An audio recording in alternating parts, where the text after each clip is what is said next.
Welcome back to this week's edition of Diary of a Tax Practice Owner. This week we have a special guest, Ryan Elbein, who is a CPA and founder of Elbein CPA LLC, an accounting and tax practice based in Connecticut. He began his career in the tax departments of two large public accounting firms before transitioning to a new role as a controller for a real estate developer. In 2021, Ryan decided to create his own tax and accounting practice as a side gig, which turned into his full-time focus just 2 years later. Now Ryan is working to grow his tax and accounting practice, mainly focusing on providing a full-service solution to trade businesses. When he isn't working, he is spending his time with his wife, his 2 sons, and his golden retriever. Welcome, Ryan, to Diary of a Tax Practice Owner. So excited to have you here. Thank you. I'm glad to be here. Thank you. So I would love to just start by asking you the question we start everyone with, and that is, can you share us a bit more about the details of your journey through working for the larger firms into that role as a controller, and then starting your own side gig and how it got you here today? We would love to hear all the dirty details of how you got to this point. Yeah. So actually, I think it's a little bit of a unique way into accounting, right? So I actually didn't know I wanted to be an accountant in the beginning. I went to college for criminal justice. I thought I wanted to be in law enforcement. And I had a professor there in my college that basically helped me see that I was good at accounting, and I would better served getting an accounting degree instead of getting a criminal justice degree. And I could still go and do whatever I wanted to do in law enforcement if that's what I wanted to do after I got my degree. And so one thing led to another. I got an internship with a firm called Markham, which is now just been bought out by CBiz this past week. And I started out with them in the tax department as an intern. Had 2 internships with them. Got offered a job as soon as I graduated my senior year in college, which, how do you say no to that, right? Having a guaranteed job when you graduate. So I got offered a job with them. I went and worked for them for, it was about 4 years or so in their tax department, working on all sorts of things from real estate entities to construction entities, you name it, I probably worked on it, even nonprofits and whatnot. Really good base knowledge there about how taxes and accounting works. Left there after about 4 years to go to Cohn-Resnick up in Hartford, Connecticut. I worked there for probably 8 or 9 months before the opportunity arose to become a controller for a real estate developer down on the shoreline in Connecticut. And real estate being kind of what I wanted to work with, the types of entities I liked working with, I really couldn't pass up the chance to really get in there and work inside a real estate company, learning it from the inside instead of just knowing the tax aspects. So I went to go work for him I was there probably about 3.5 years. But while I was there, I wasn't really, what I wanted to do. It was a good learning experience, but not exactly what I wanted to do forever. Once you kind of got to that role, there wasn't a whole lot of upside for me. They didn't really have a CFO. It was kind of just a family-owned real estate development company. So maybe someday I could have been called a CFO, but it wouldn't have really been any different than what I was doing on the day-to-day. So basically, I was like, all right, I need to get out of here and find something else that's better for me. I didn't love the big public accounting firm aspects anymore, right? I didn't love tracking my time. That's probably like the most dreadful part about being at a big accounting firm, right? Having to track every hour of every day. So I was like, you know what? I don't want to go back and work for a big firm anymore. I want to try to figure out how to do this for myself and just build my own thing. Plus, you look at the big firms and all the partners that I worked for. I mean, half of them have been divorced multiple times. They all work more hours than we worked as staff and seniors and whatever else. And it's like, dude, is that really what I want to do when I'm 60 years old? I want to be working 70 hours a week still? Like, I don't think so. I kind of almost want to be retired when I'm 60. So I'm like, you know what? Let's do my own thing. Let's start it out fresh. But the challenge coming from private into creating your own firm is you don't have clients to take. I didn't have a list of clients that I could just, bring over with me. I didn't have those connections anymore because I had worked for 3 years outside of public accounting. So I really had to start from scratch. And I got really lucky where my wife's coworker's boyfriend had made a ton of money during COVID, and he needed an accountant to help him, kind of get things under control and figure out how to do his taxes. So he ended up becoming my first client, and I brought him on, kind of got stuff under control. And then from there, just kind of spitballed it, right? Just did everything I could possibly do and brought on more clients, friends, family, people he knew. My own friends and family kind of got brought on, and word of mouth just started catching fire and people came in. After probably the first few months of doing it as a side gig, I'm like, all right, I have something going here, right? I've got, decent amount of clients come in the door. This is feasible. I can actually do this. And started just bringing on as many clients as I possibly could until it got to the point it was too much work to do as a side gig. And then January of 2023, I decided, I'm going to leave my full-time job and just do this full-time. One unique thing I did have going for me was the firm Cohen Resnick. I actually was able to connect with some of them again and kind of do some subcontracting with them. So it was kind of a way to work with them, still be on the big clients, still keep my feet wet in that kind of world, but also have my own schedule, do my own thing and make my own money. And that really helped get me comfortable enough to leave my full-time job and go out on my own. Yeah.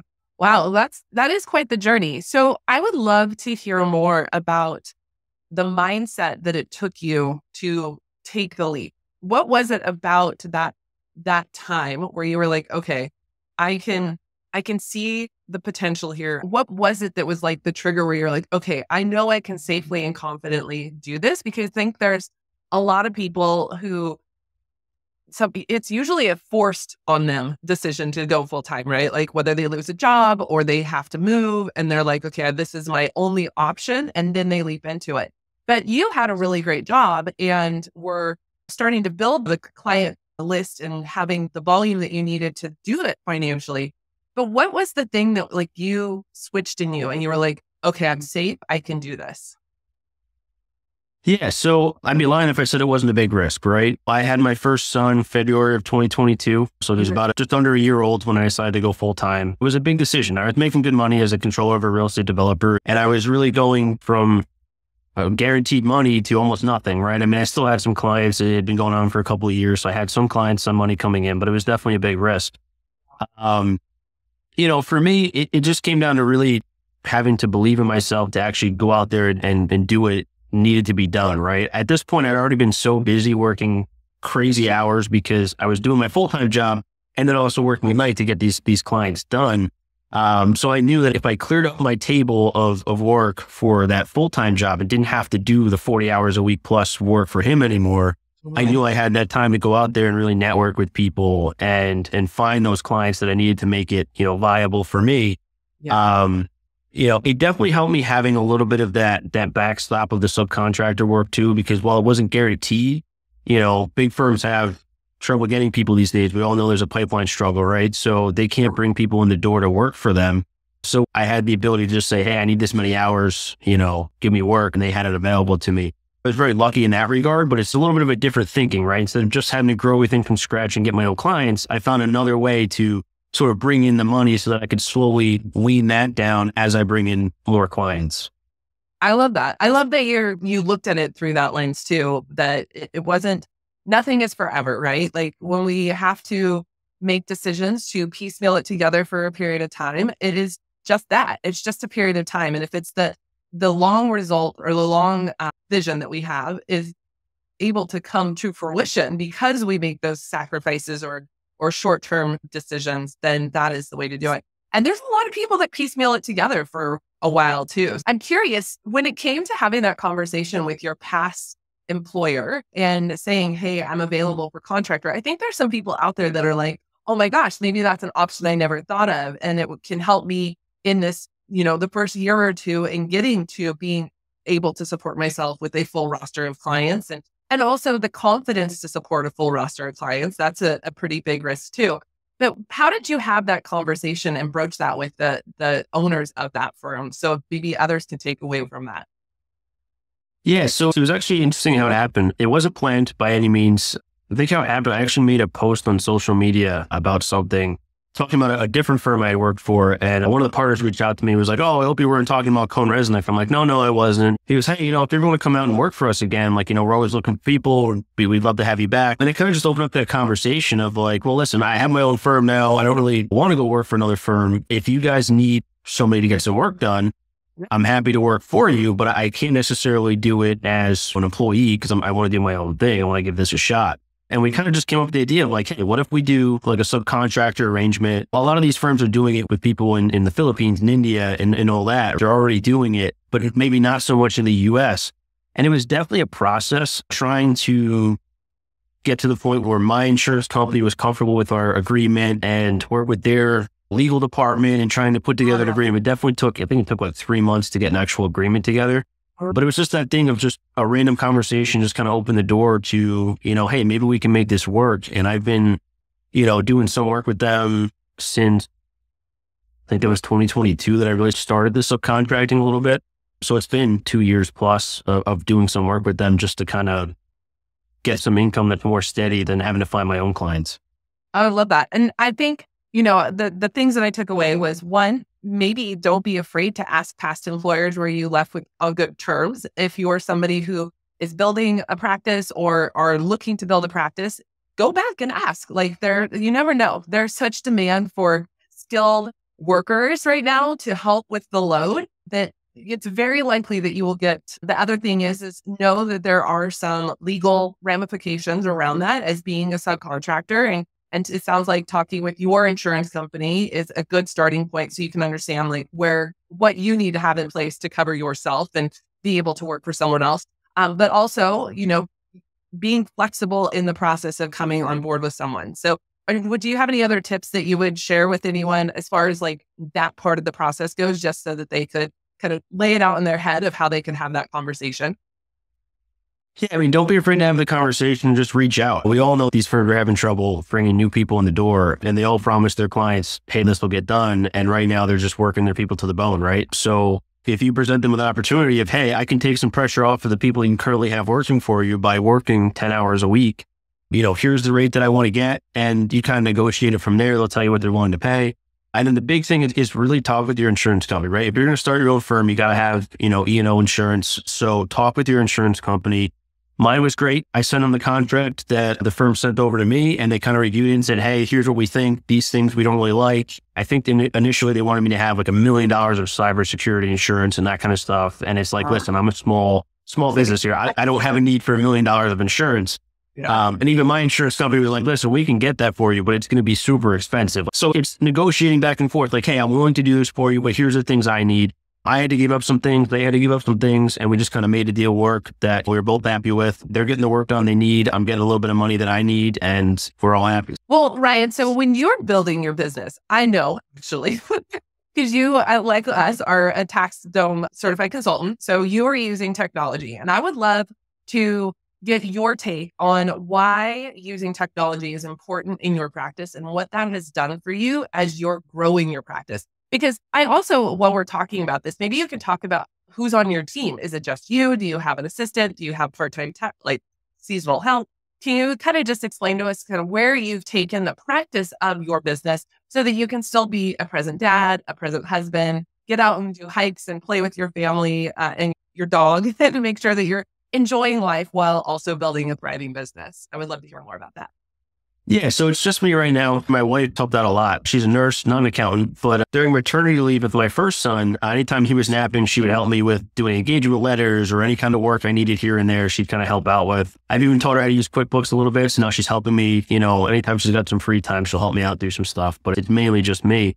The technology's been great. And the reason I went with TaxDome in the beginning was just that all-in-one solution, right? I didn't want to have a whole bunch of different things that I had to piece together and figure out how this technology is going to work with that technology and put it all together. I wanted something that was simple to use and it really just helped me run my practice and keep track of everything instead of having a spreadsheet to track my clients and then figuring out, okay, where am I going to store the documents and all that.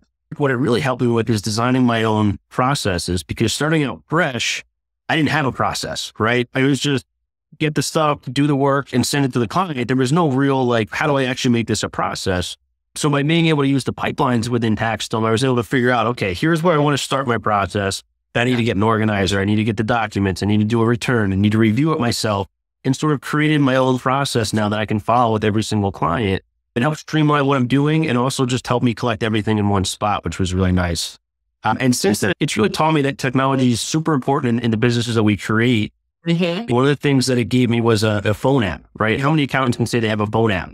When I'm talking with new clients, it's like, hey, I've got an app on your phone. You can do everything. You can pay me from there. You can message me. You can put your documents up through there. And clients are like, I can do what? I don't even need to go on the computer. I can just go on my phone. Fine, I'm in. Really nice. Yeah, so technology is super important. I've been trying to find more ways to use technology in my business too, just to kind of streamline processes or help clients do things easier so that they don't have to spend so much time working. Yeah. And as far as what you said about, how I spend time with my kids, the great thing about having your own practice is you get to set your own hours, right? So maybe the long-term goal is not to work 1 million hours a week, and that's fine, but I get to work whenever it's convenient for me. So if my son has to stay home from daycare because he's sick, I don't have to work during the day that day. I can work during his nap. I can work at night when he goes to bed. Being able to kind of change my schedule around what my family needs so I can spend the time with them and help them when they need it is just second to none. That's the biggest thing about owning your own firm, is just being able to do what you need to do to help your family and be there for them. And I love that. I mean, that's why I started my business too, right? Like I got tired of the 60-hour weeks working in corporate, and I set out to take my skills and build my own version of freedom. One of the things I'm curious about is how you think technology has allowed you to scale and grow your business to this point over the last 4 years, to where you are able to still be a solo practitioner and still make a good wage without working a million hours. I think there's a lot of people out there who have, if they've been doing it for a while, they just have kind of gotten into the routine of just doing it all and working long hours and trying to keep it all in their heads and trying to, they wake up in the middle of the night and they're like, oh my gosh, I forgot to send that email, or I forgot to follow up with them. Or they're drowning in like questions in all the time, right? And so they spend their waking hours trying to get the work done, but then spending their hours they should be sleeping, like responding to emails, right? So how has technology helped you avoid some of those traps and pitfalls that starting a practice, a tax practice specifically, where there's so many moving parts all the time and with just you? Yeah, I'll say huge time savings is to just embrace video. One of the best things I've done in the last couple of years is, instead of having wrap-up meetings with every client, I do a quick video for them. The videos are anywhere from 5 to 10 minutes. At the end of their tax return, when it's ready for them to look at, I do a quick video to show them, hey, here's where your tax return stands. Here's how much money you made. Here's how much taxes you owe. And the next steps are X, Y, and Z. I need information. I don't need information, whatever. And I can film those in the middle of the night when my kids are sleeping. If that's when I'm working, I can film them then. I don't have to try to match up my schedule or my client's schedule. They can go and watch it 24/7. Whenever they want to watch it, they can watch it, right? So more convenient for everybody. And I've found that just by doing that video, I've answered so many of their questions that I don't get questions anymore. And if I do, it's more pointed questions like, hey, I saw you put, this on this slide. Can you just tell me a little bit more about that? Perfect. Yeah, here's an answer. Instead of this hour-long meeting where we're kind of going back and forth, they're not grasping what I'm saying. And then a week later, they're like, I was thinking about this. You just filed my return, but, what about this? And it's like, well, I wish you told me that before we hit submit, So definitely embrace video. Use it for everything you can. Even questions like, I filmed a standard video for how to pay the IRS, a standard video for how to pay Connecticut State. And anytime a client sends me an email, hey, how do I make this quarterly estimate? Send them the link to the Loom video. You don't have to record it again. It takes 3 seconds. Yeah. That's the best thing. I mean, think about it. If you have 100 clients, you're doing an hour-long meeting with 100 clients. That's what, 2 weeks of time? That's and that's just sitting with the clients. Like, that's not even like getting the work done, right? Like, there's all that on top of it. And I love that. We call them in Workflows for Tax Pros Loom reviews, right? Because we're using the Loom software to do that. But so many of our clients have come in and been like, oh my God, this has been a game changer, because they were tied to the belief that they had to get in front of their clients. They knew they didn't like it. COVID kind of helped shift that for some people, but they felt like instead of doing in person, they just had to do it via Zoom. And the time that it takes to schedule an appointment, to get on your calendar, to get on their calendar, make sure that they're all aligned. Somebody forgets that they have it, they have to reschedule, and your whole calendar is booked. So that means they have to go out weeks, or you squeeze them into your Saturday morning because you feel bad, right? And all of that goes away. You literally are opening up 40 hours, possibly, depending on how people are scheduling their days. But most people, it's at least 20 hours of time on your calendar. And you're getting that back because, like Ryan said, it takes 10 minutes to record a very thoughtful, very streamlined review of the return that your client understands exactly what you have going on with them. You do this for the really big guys. You do this for your little simple guys. Everybody gets treated the same. And that standardization makes you uber efficient. It saves you. I mean, if you think about it, Ryan, right? Like, you complete the return the week before or a couple days before. They're scheduled to come in at 11 a.m. You still have to look at the return and remind yourself what the heck was the situation with this. So there's another like 15 minutes of like getting your stuff together for the conversation. And it's the hour of time that you spend with people, and maybe 5 or 10 minutes of it is the actual review of the return that you just did with them. The rest of it's kind of answering their questions and how can I do it different this next year, which are not conversations you should be having in the midst of your tax return preparing, like review, right? Like, you should be having those conversations in December and November, when you can actually do something for them and you should be getting paid for those hours. Like, don't give away your benefits to your clients for free. Like, at that time, they're not going to take any action anyway. So, look at this as you're preparing a return. You want them to understand what the return contains. That's all that review session should be. And if I'm wrong here, Ryan, pipe up, because I'm talking about from the taxpayer side, because I am not a professional tax preparer. In my experience, when I'm getting a review of my return, I just want to know why I'm paying, how much I'm paying, and how it all laid out, right? I don't need to know all the things I should change next year in right now, unless it's something that I need to be taking action on right now. I just want to get my taxes done. For sure. And one of the, I guess, hidden benefits too of doing these review videos, right? There's a couple of things. First, you can stack them all together. So you can plan out, hey, I'm going to spend 2 hours on a Friday morning and I'm just going to do all the videos I got to do for these clients. Just knock them all out in 2 hours, right? As opposed to, you want to plan, just like you said, you plan for a meeting, you got to spend 15 minutes going over the return to make sure you know what you're talking about. Then you've got to do the meeting, and then you've got to kind of relax after the meeting because your brain's so, crazy with whatever you just talked about. You need a break before the next meeting. You could just pump out, 5, 6 videos easy within an hour. And the other added benefit is that you're reviewing the return another time. So I go through, what I do is I show the return on the screen and I just kind of go through it with them. And there's been several times where I'll go through it and I've already looked at this return probably 3 times. So I'll be like, wait a second. Now that I'm trying to explain this to them, that doesn't make sense. Let me go back and look at this and make sure that this is actually, what we're saying here. So it helps you kind of go back through the return and really understand everything going on with the client. Make sure that the return looks good, because now instead of you just throwing, numbers in boxes and scanning through it, you're actually trying to explain why they're there. And that helps you kind of just look at it again and make sure that's actually the way it needs to be. Yeah. And you can also fix it on the fly and not feel, when you're trying to fix things like that while the client's in front of you, that doesn't feel good for you, right? And then it makes you think, oh, the client's now not going to see me as professional. You can do all this, hit stop or cancel on the record, go and fix it, and then re-record it, right? And then send it off confidently. And your client never has to know that you missed that one line or made that one little, mistake, and you can fix it. So we're huge proponents of the little reviews and the video reviews of the returns, because it just opens up and creates so much white space for people to do the work, to then be able to take their weekends off, go home for dinner with their families, have the flexibility, to your point, of being able to, navigate kids being home and or days off, or heck, even taking vacations, right? I think I feel for the people that are doing it the same way they've always done it, which means that their calendars from basically February 15th through April 15th are booked 9 to 5 every day. That just, to me, is if you get sick in the midst of that, it can blow up your whole tax season. And so they just work and work and work, even when they're sick or need a break.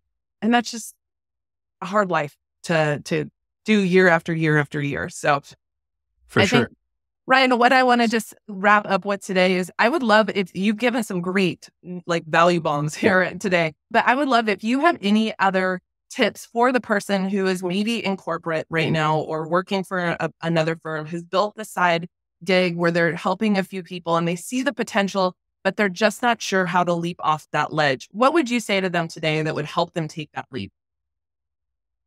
I mean, I'd say, first of all, just do it. So even I thought about it too much. I think I moved pretty quickly, but even I just, analysis paralysis. You think about it so much and can I do this? Can I do that? Is it going to work? Can I find the clients? Yes, you can find the clients. They are out there. Maybe you have to make some concessions in the beginning, right? Everyone says go in niche, and that's great.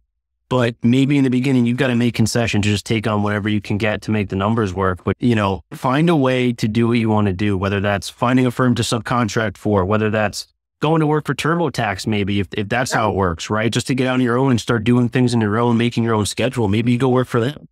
Find a way to just go do what you want to do instead of being stuck in a career that maybe, you don't want to be in that company forever. You want to do your own thing. Find a way to make it work. Just find a way.